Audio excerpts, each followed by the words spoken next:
Hi and welcome back. As I mentioned in the first video, the hinge barrel for this hinge is actually a separate piece that's going to be wrapped around and welded to the legs of the hinge.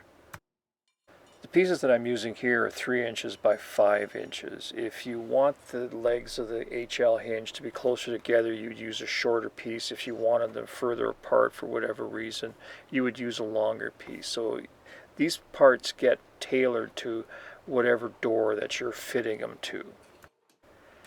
And the same is true for the L portion of this hinge. I'm just forging an example here, but if you were forging an actual hinge fitted to a door, that horizontal leg needs to be long enough to span across whatever part of the door that you're trying to tie together.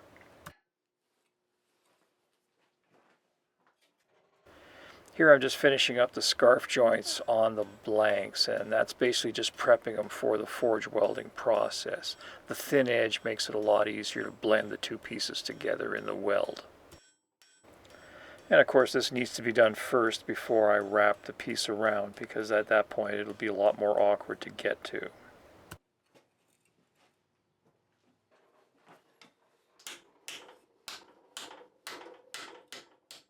Here I'm folding the barrel around, and I've totally forgotten to insert the pin that I'm going to be using for the hinge pin, and you'll see how that comes around to bite me later.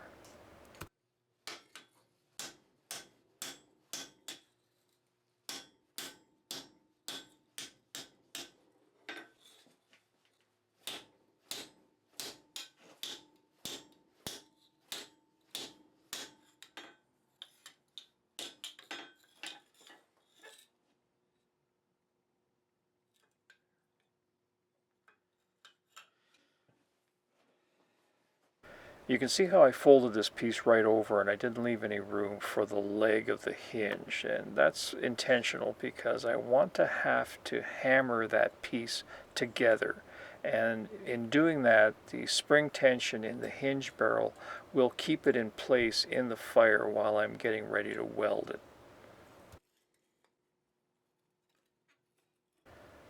I do have the scarves so that they are facing away from each other. So that creates kind of a funnel, and that allows me to hammer the piece into the hinge barrel. And then now I just need to line it up where it needs to go, and when I'm satisfied with that, I'll stick it in the fire.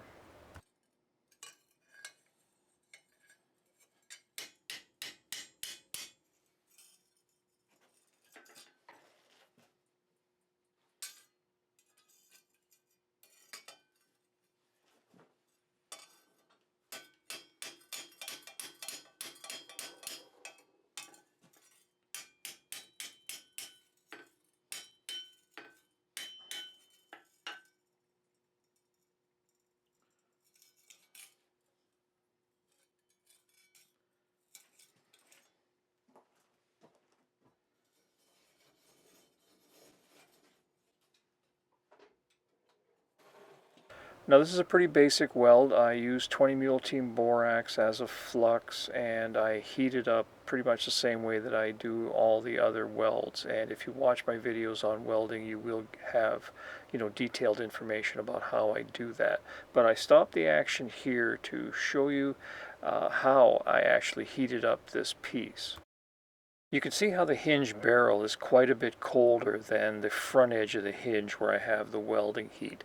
And that's because when I stuck it in the fire, I tried to keep the barrel out of the fire as much as possible. And that is going to allow me to maintain the spring tension in that barrel and have it hold it in place while I'm setting the weld. So with this first welding heat, I'm really just concentrating on basically tacking the front edge of this hinge barrel, and I'll get the rest of the barrel with subsequent heats, but I just want to make sure that it doesn't shift out of position on me.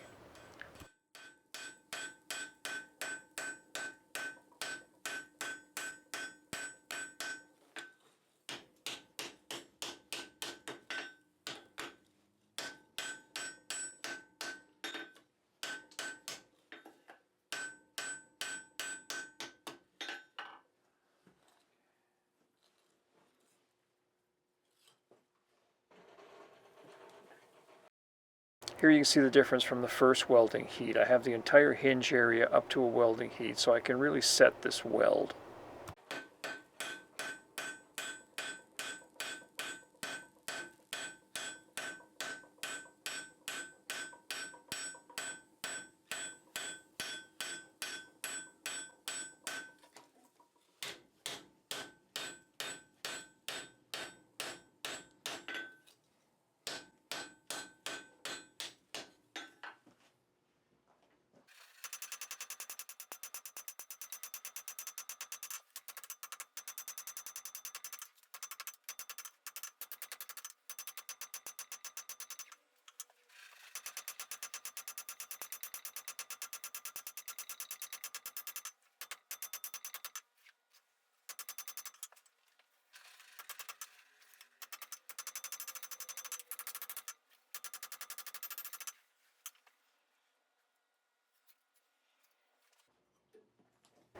And about 5 minutes before this heat is when it occurred to me that I had forgotten to wrap the hinge barrel around the mandrel, so now I need to try to drift it through into shape, and that doesn't usually work out too well. The problem is that the mandrel is very thin and it heats up very quickly, so it gets bent out of shape and distorted as you're trying to drive it through the hinge block. And the problem really starts here because when I'm trying to refine the shape of the barrel, I don't have a mandrel that's basically at a black heat. It's probably closer to a red heat because it's absorbed all of the heat from the barrel. So I have to be really careful, and I have to make sure that I leave the barrel very straight and don't hammer too hard, because that will actually dent the mandrel and I'll never get this apart. So it's not the end of the world, but it's definitely a touchy situation, and you want to try to avoid it if you can. Now, I forgot to move the camera at this point, but basically what I have is the mandrel clamped into the vise, and I'm trying to hammer the hinge off the mandrel, and it took me about 5 minutes to get the two pieces apart. The unfortunate thing about working alone is you got nobody to blame for these kind of screw-ups. And you can see by the large burr at the end of this piece how much hammering I had to do to get these two pieces apart. And here I'm going to take one last heat just to drift the pin through one more time to make sure that the barrel is straight. I haven't distorted it in any way.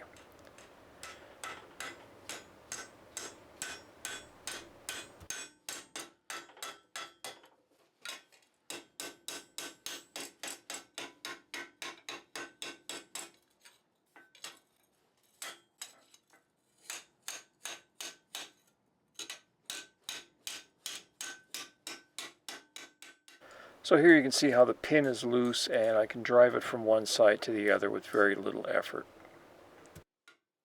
So I know that the barrel is straight and it won't give me any trouble when I go to assemble this piece later on.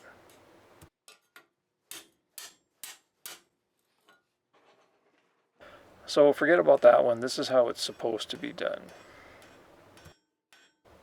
You'll notice on this one as well that I wrapped the scarf joint right around the end of the hinge barrel. And that's just to make it a little easier to blend in the hinge barrel to the leg of the hinge.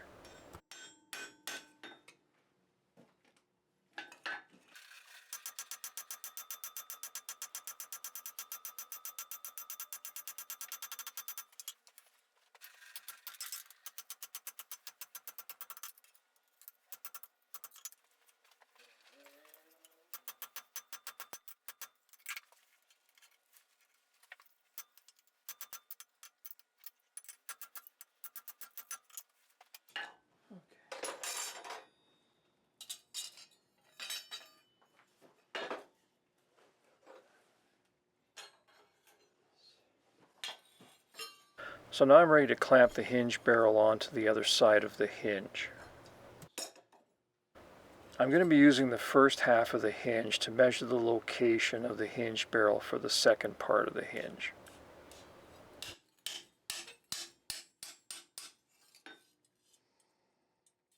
When I get everything lined up the way that I want it, I'm ready to start welding. So I take it back to the forge and take the first welding heat.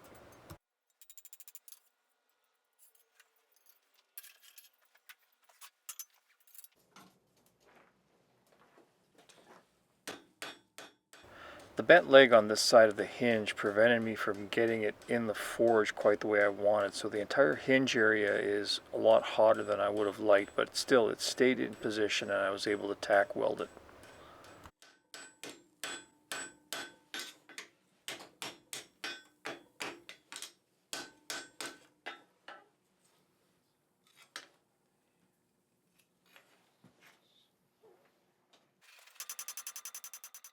From here on, the welding process is exactly as for the first half of the hinge. You just take as many welding heats as you need to get the barrel fully welded to the leg of the hinge.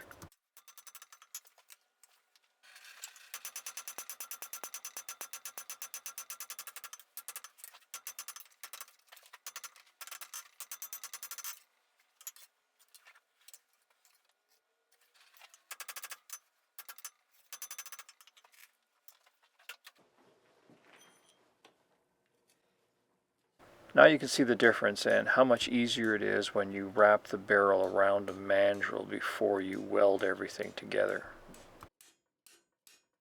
I just need to tap the drift very lightly to get it back in position, and then I can start shaping the barrel.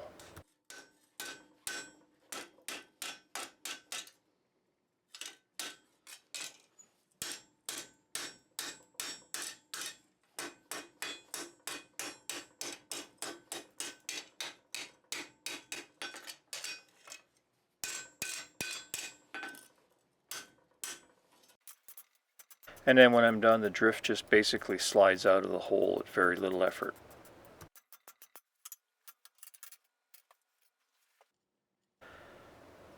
Now I'm getting ready to saw out the hinge barrels, so I have the two blanks back to back and I'm placing them in the vise.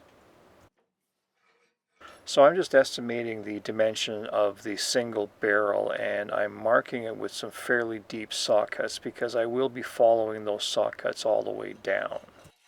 The waist on the front leg are the two short barrels on either side of the central barrel.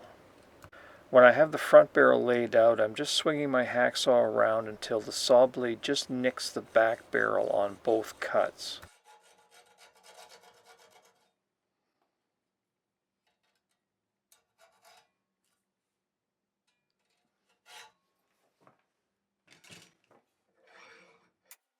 When I have everything marked, I'm going to take the back leg out and finish the cuts on the front leg.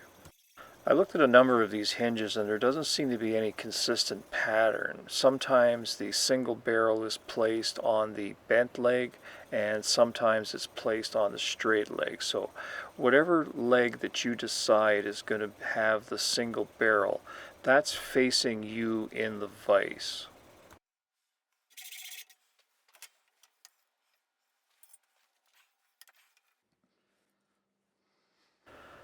Now I'm ready to saw out the barrels on the back leg.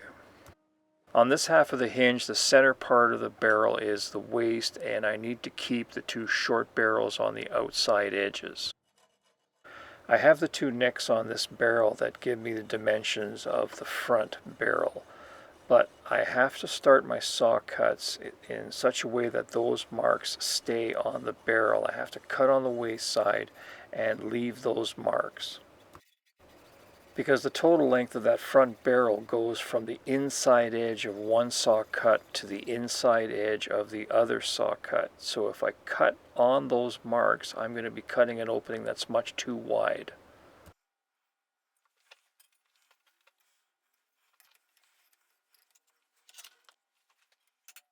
Now to speed things along, I've taken my cutoff wheel and my angle grinder and made a number of cuts along the waist, and that makes it just a lot easier to chisel out the blanks that I need to break out.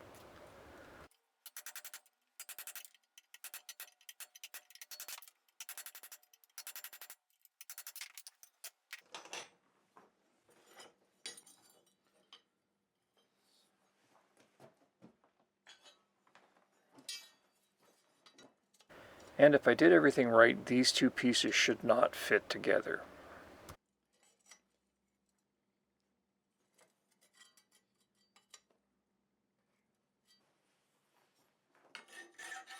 Final fitting is done with a file. I start off by squaring all the faces and getting everything lined up that way, and then I just remove small amounts until both pieces fit together.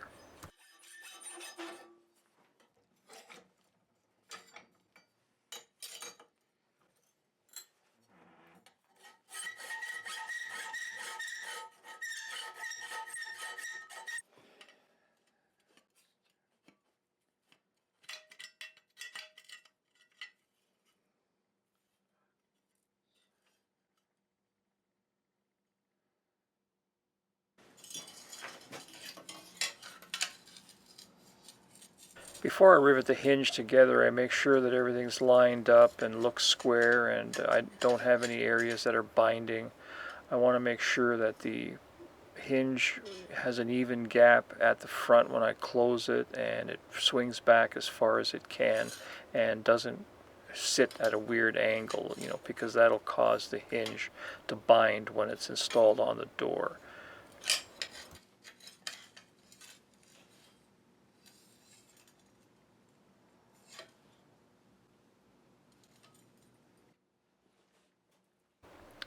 Here I've just taken a flap wheel on my angle grinder and I've gotten rid of most of the hammer marks and imperfections and that. Just try to even out the texture a little bit and blend in the welds. And then I'm ready to set the pin and rivet the two halves together.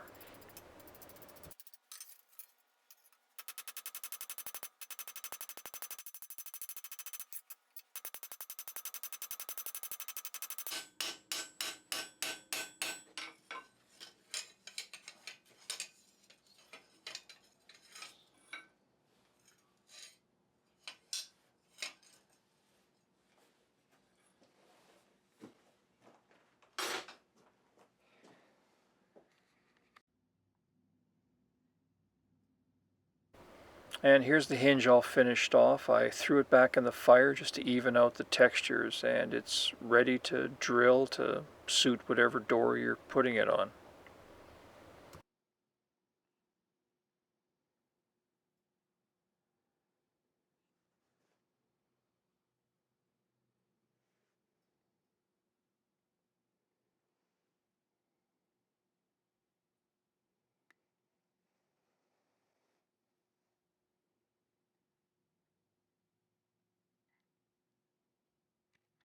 Hi, I'm Dennis, and thanks for watching.